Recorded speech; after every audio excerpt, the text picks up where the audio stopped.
अगर आप एसयूवी के शौकीन हैं और खास करके डीजल एसयूवी पसंद करते हैं तो आपके लिए बुरी खबर है। आने वाले कुछ सालों में भारत के अंदर असली डीजल एसयूवी का अंत होने वाला है। लेकिन क्यों?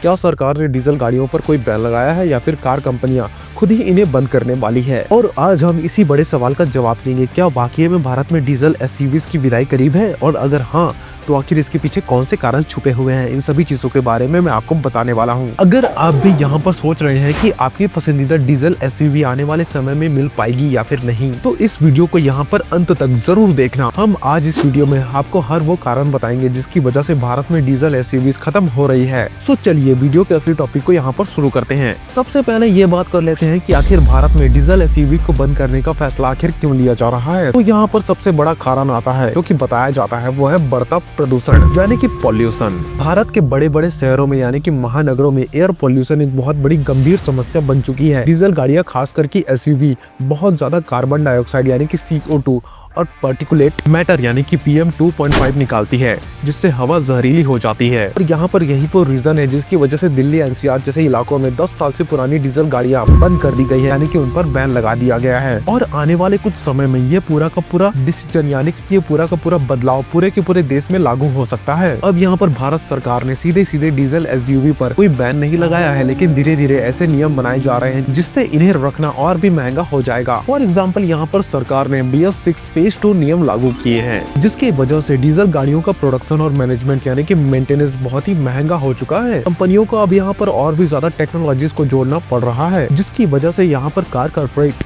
2 या 3 लाख से बढ़ सकता है। इसके साथ ही यहाँ पर पेट्रोल और डीजल की कीमतों पर यानी कि इन पर कोई भी अंतर अब पहले जैसा नहीं रह गया है। पहले के टाइम पर डीजल गाड़ियां सस्ती चला करती थी, लेकिन अब ये एडवांटेज भी खत्म हो रहा है। अब ये तो थोड़ी सी हुई यहाँ की इनकी प्रेजेंट सिचुएशन यानी कि डीजल इंजन के बारे में प्रेजेंट सिचुएशन मैंने आपको समझा दी। अब थोड़ा सा इतिहास में भी इसके बारे में जान लेते हैं कि आखिर इसकी शुरुआत कहाँ से हुई, के बाद आगे की कहानी जानेंगे। तो बेसिकली इस कहानी की शुरुआत होती है 1890 के दशक में, जब एक जर्मन इंजीनियर रुडोल्फ डीजल ने इस इंजन को डिजाइन किया। रुडोल्फ डीजल का मकसद था एक ऐसा इंजन बनाना जो कम ईंधन में ज्यादा माइलेज दे और ज्यादा से ज्यादा एफिशिएंट भी हो। शुरुआती समय में डीजल इंजन का इस्तेमाल बड़े बड़े जहाजों में, ट्रेनों में और फैक्ट्रियों में किया जाता था, क्योंकि अगर देखा जाए तो ये उस समय पेट्रोल से ज्यादा ताकतवर और सस्ता हुआ करता था। धीरे धीरे हुआ यूं कि कार निर्माता कंपनी ने भी डीजल इंजन की ताकत को पहचानना और 1920 के दशक में यूरोप के कुछ कंपनियों ने डीजल इंजन गाड़ियों को बनाना भी शुरू कर दिया था। शुरुआती दिनों में डीजल इंजन को फार्मिंग और ट्रांसपोर्ट इंडस्ट्री के लिए बहुत ही ज्यादा फायदेमंद माना गया, इसीलिए ट्रैक्टर, ट्रक और बसों में इसका खूब इस्तेमाल हुआ। और यहाँ पर फिर आती है दुनिया की पहली कमर्शियल डीजल कार, जिसका नाम था मर्सिडीज बेंज 260D। इसे 1936 में लॉन्च किया गया था और इसने पूरे ऑटोमोबाइल बाजार को बदलकर रख दिया था। और अगर हम यहाँ पर थोड़ी सी बात कर ले इतिहास भारत के डीजल इंजन में, तो 1970 और 80 के दशक में भारत में पहली बार डीजल कारें और ट्रैक्टर आई, जिसमें खेती और लॉजिस्टिक की क्रांति आ गई थी। लेकिन यहाँ पर असली धमाका होता है 1990s और 2000 में, जब टाटा, महिंद्रा और टोयोटा जैसी कंपनियों ने अपनी दमदार डीजल एसयूवीज को लॉन्च किया। इन्हें खास तौर पर लॉन्ग ड्राइव और ऑफ रोडिंग के लिए बनाया गया था। 2010 आते आते भारत में डीजल कारों की बिक्री 50% से ज्यादा हो गई थी, क्योंकि ये माइलेज में बेहतर और चलाने में सस्ती थी। अब यहाँ पर हमेशा से डीजल इंजन को मजबूत, माइलेज में बेहतर और ज्यादा पावरफुल माना जाता है, लेकिन इसके साथ साथ एक बहुत बड़ी समस्या भी जुड़ी हुई है, और वो है एयर पॉल्यूशन, वायु प्रदूषण। डीजल गाड़ियां पेट्रोल गाड़ियों की तुलना में बहुत ज्यादा हानिकारक गैस और कण छोड़ा करती है, जो हवा को जहरीली बना देती है। चलो यहाँ पर इसको भी थोड़ा सा एलिब्रेट कर लेते हैं। डीजल इंजन में ईंधन को कंपैरिजन इग्निशन यानी कि CI के जरिए चलाया जाता है, यानी कि पेट्रोल इंजन की तरह स्पार्क प्लग को इस्तेमाल नहीं होता। यहाँ पर डीजल इंजन में ईंधन चलता है तो ये बहुत ज्यादा ऊर्जा और टॉर्क प्रोड्यूस करता है, लेकिन इसी के साथ साथ यह अधजले कार्बन कण और हानिकारक गैसों को भी छोड़ा करता है वायु में। अब यहाँ पर बेसिकली डीजल इंजन से हर तरीके के पॉल्यूटेंट्स निकला करते हैं, और सबसे पहला है यहाँ पर नाइट्रोजन ऑक्साइड यानी कि NOx। Diesel engine nitrogen oxide,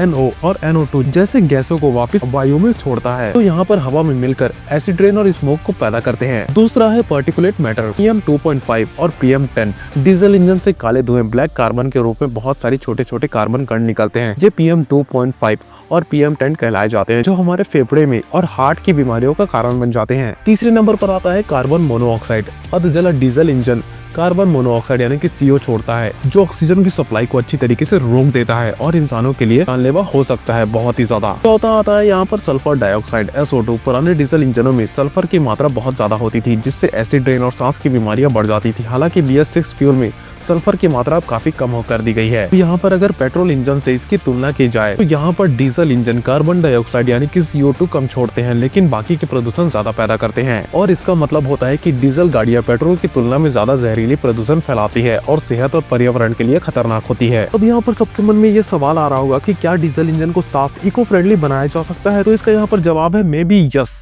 और इसका कुछ नई नई टेक्नोलॉजी में आंसर भी दिया गया है, और वो है डीजल पार्टिकुलेट फिल्टर यानी कि DPF, जो कि धुएं के हानिकारक कणों को फिल्टर करता है। और दूसरे नंबर पर आती है सिलेक्टिव कैटेलिक रिडक्शन यानी कि SCR, जो कि नाइट्रोजन ऑक्साइड NOx को कम करता है। और तीसरे नंबर पर आती है एडब्ल्यू फ्लूइड, जो कि यूरिया का इस्तेमाल करके प्रदूषण को घटाती है। अब यहाँ पर इस टेक्नोलॉजी को लगाने से डीजल गाड़ियां महंगी हो जाती है और इनका मेंटेनेंस भी मुश्किल हो जाता है, इसको भी हमें समझना होगा। तो यहाँ पर ऐसी भी खबर आ रही है कि बहुत सारी बड़ी बड़ी ऑटोमोबाइल कंपनियां डीजल SUVs को अलविदा कर रही है। तो चलिए जानते हैं उन कंपनीज के बारे में जो इस लिस्ट में शामिल है। यहाँ पर सबसे पहले मारुति सुजुकी ने पहले ही अपने डीजल इंजनों को पूरी तरीके से बंद कर दिया है। उनकी नई ग्रैंड विटारा और ब्रेज़ा सिर्फ पेट्रोल और हाइब्रिड ऑप्शन में आती है। दूसरे नंबर पर आती है होंडा क्रेटा और वर्ना। होंडा भी धीरे धीरे डीजल ऑप्शंस को कम कर रही है। नई वर्ना और i20 में अब डीजल नहीं मिलेगा आपको। इसके बाद यहाँ पर होंडा ने भी अपने पूरी तरीके से डीजल वेरिएंट्स को बंद कर दिया है। अब उनकी गाड़ियां सिर्फ पेट्रोल और हाइब्रिड में ही आएंगी। सवाल ये आता है कि क्या टाटा और महिंद्रा जैसी कंपनी भी डीजल SUVs को बंद करेंगी? फिलहाल इनकी गाड़ियों में डीजल का ऑप्शन है, लेकिन आने वाले 5 सालों में ये भी बदल सकता है मे बी।